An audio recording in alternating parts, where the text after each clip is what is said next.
Hey there, buddy. Come on in. Pull that recliner a little closer. Kick your feet up if you want. It's just us men tonight. Name's Mike. I'm 74. Retired mechanic from just outside Dayton, Ohio. 3 grown kids. 8 grandkids. Widowed 8 years ago this February. Tonight, we're going to talk about the one thing a lot of us fellas over 70 carry around like a 50-pound toolbox on our chests. But we never say out loud in the coffee shop or the VFW hall. When your own grown kids stop treating you with respect. You raise them. You work double shifts so they could have braces and cleats.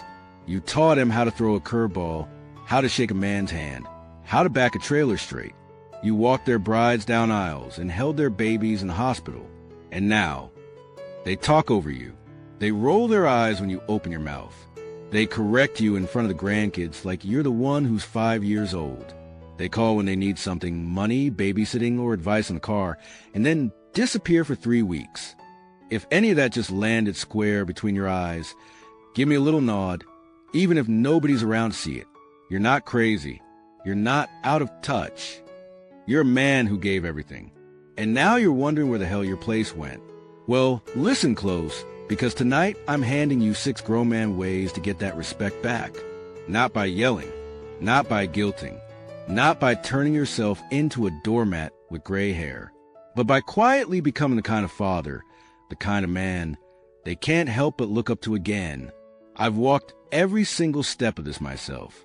Thousands of men my age, from Texas ranchers to New York cabbies, have written me and said these same 6 things turned their families around. So grab your coffee, your bourbon, whatever you drink when the house is quiet. Settle in. We're taking your dignity back tonight, the right way. Let's start with the hardest truth I ever had to swallow. Chapter 1. Stop chasing their approval. Here's the brutal fact. The fastest way to lose respect is to keep trying to earn it from people who've stopped giving it freely. I used to jump like a pup every time the phone rang. Can you watch the kids Saturday? Yes, son. Can you loan us $4,000 for the new roof? Of course, honey. Dad, please don't tell that same Navy story at Thanksgiving again. Okay. I was so afraid of losing whatever scraps of connection I had left that I turned myself into a human ATM with arthritis. Then one Tuesday morning I was having coffee with my buddy Ray, 78, retired Marine Corps, still does 50 push-ups every dawn. He looked me dead in the eye and said, Mike, a man who chases respect will never catch it. A man who walks like he already has it. People run to keep up. That hit me harder than any wrench ever did. So I stopped saying yes the second they asked. I started saying, let me pray on that, or let me think about it and get back to you tomorrow. I started having a life that didn't revolve around being on standby for whatever they needed next. And you know what happened within 60 days? My daughter started texting, Dad, are you free Saturday? I'd love to bring the kids by. My oldest boy asked if he could come help me split firewood, not because he needed something, but because he missed me. If you've been chasing your kids' approval like I was, drop a simple number 1 in the comments right now. We're fixing that starting tonight. Chapter 2.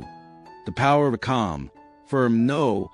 A lot of us were raised that a good dad never says no to his kids. That worked when they were 8. It backfires like hell when they're 48. I used to say yes even when hurt, financially, physically, emotionally, because I thought that's what a good father does. Then I learned the most respected men on earth, from generals to grandpas, all have one thing in common. They can say no without raising their voice, without explaining themselves to death, and without feeling guilty afterward. Here are the exact lines I use now. Write them down if you want. I'm not comfortable with that. That's not going to work for me. I've decided to pass on that. Thanks for understanding. When they push, asked and answered, son, love you. The first time I used number 4 on my middle boy after he asked for 3rd loan in 18 months, he stared at me for 10 full seconds. Then he said, yes, sir, and hung up. 2 weeks later, he called just to talk. No ass at the end. A calm, firm no is not rejection. It's the boundary that makes yes mean something again. If you're ready to start using the power of no, drop a number 2 in the comments. Chapter 3. Build a life so full they have to notice respect follows a man who's got his own fire burning. When your calendar is empty except wait for kids to call, you become invisible. When your week is full of things you love, suddenly you're the interesting one again. Here's what I did starting at 72.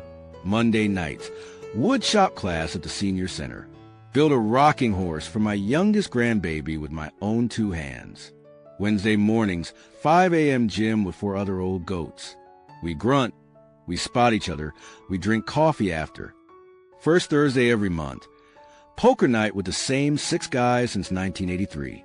Buy-in is $5 and bragging rights. Saturday mornings, volunteer at the food pantry. I'm the guy who fixes the broken shelves. My kids started asking, "Dad, how do you have more going on than we do?" Exactly. You don't have to join a gym. Start a garden. Learn the banjo. Coach Little League grandpas. Fix lawnmowers for widows on your street. Just make sure every week has something that's yours and yours alone. When your life is rich, respect walks back in the door without you saying a word. If you're ready to build that life, drop a number 3. Chapter 4. Speak less. Me more old men love to talk. I get it. We've got 50 years of wisdom dying to come out. But respect dies the second you sound like a lecture on repeat. So I made myself a rule, never use 50 words when 10 will do.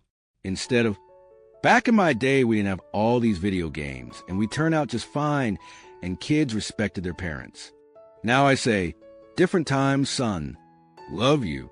Instead of the 20-minute story about how I walked uphill both ways. Now I say, learned that lesson the hard way in '68. Pass the potatoes. My daughter told me last Christmas, "Dad, I actually listen now because you don't make me feel stupid for 5 minutes first." Less words equals more weight. Try the 10-word rule for 30 days.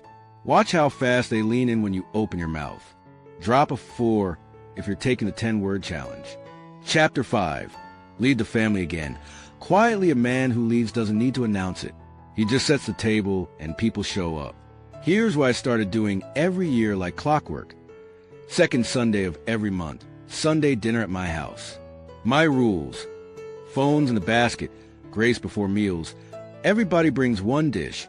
Nobody leaves before dessert and stories. First month for people. Now, 19 every month. And they fight over who hosts Christmas because they want it at Papa's. Every birthday I write each child and grandchild a 1-page letter. What I see in them, what I'm proud of, 1 piece of advice. They save them in a box. My oldest cried when he got his 40th. Annual grandpa-grandson fishing trip.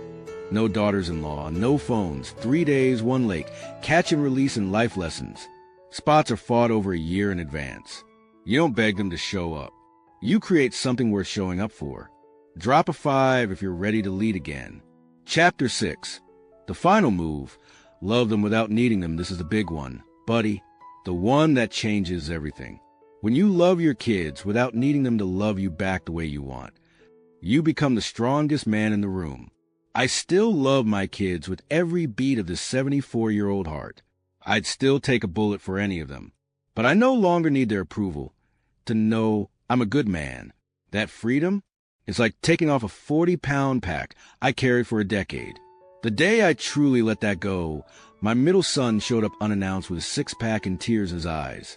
He said, "Dad, I've been a real jackass. Teach me how to be a man again." We sat on the porch till 2 a.m., haven't had a crossword since. Love them hard. Pray for them daily. But live like your worth isn't tied to their applause. When you do that, respect comes looking for you. If you're ready for number 6, drop it below. Outro. The letter I read to my kids, this is a letter I read to my 3 kids 2 Thanksgivings ago. Feel free to steal it, change it, or just let it soak in. Kids, I'm 74. I won't be here forever. I've made plenty of mistakes, but being your dad isn't one of them. I'm proud of the people you've become. From now on, I'm going to love you without keeping score. I'll be here. Phone's always on, doors always open, coffee's always hot. Come when you want. Stay as long as you like. If you ever need me, I'll move heaven and earth.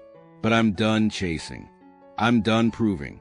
I'm going to live the rest of my life like a man who knows his worth, because 3 kids and 8 grandkids taught me I have it. I love you bigger than these Ohio skies. See you at Sunday dinner. Dad, I'm proud of you for being here tonight. Brother, you're not too old. You're not too late. Your best years of being a respected father, a respected man, can start right now. Pick one thing from tonight. Just one. Say one calm no. Plan one Sunday dinner. Write one letter. And watch what happens. This is Mike, signing off. Go be the man they used to run to when they skinned their knee. They still need him. They just forgot for a minute. I love you. Buddy, see you in the comments. And I'll see you at your house for Sunday dinner real soon. God bless you. Now go get your respect back.